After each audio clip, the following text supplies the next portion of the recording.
Welcome to our channel. Today we how to verify your retirement readiness with NewRetirement, beginner guide step by step clearly. Visit the NewRetirement website. Create a free account by providing your email and setting a password.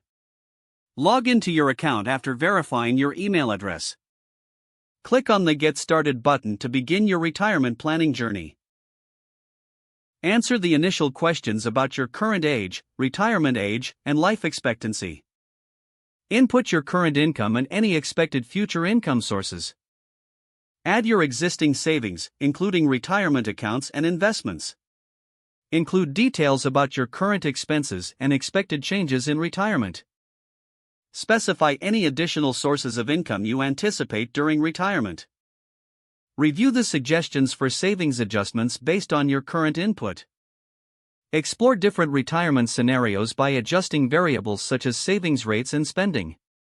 Utilize the interactive retirement calculator to see potential outcomes. Analyze your projected savings and expenses in the comprehensive report generated. Consider working with the personalized recommendations provided to enhance your retirement plan. Return to your dashboard to see a visual representation of your retirement readiness. Continue to update your information as your financial situation changes. Explore additional resources and planning tools available on NewRetirement. Review progress regularly to ensure you remain on track for a successful retirement. If the page does not load, refresh the browser or try again in a private or incognito window. Make sure you are using the correct email address, then retype it carefully to avoid small typos.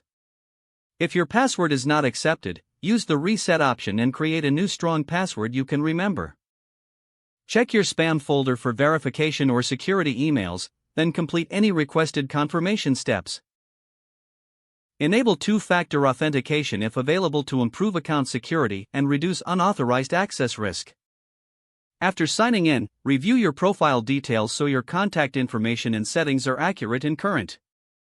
If you see an error message, note it down and try again after restarting your device and internet connection. Log out when you finish, especially on shared devices, to keep your account and payment information secure. If the page does not load, refresh the browser or try again in a private or incognito window. Make sure you are using the correct email address, then retype it carefully to avoid small typos. Don't forget to like this video and subscribe to our channel for more step-by-step tech guides.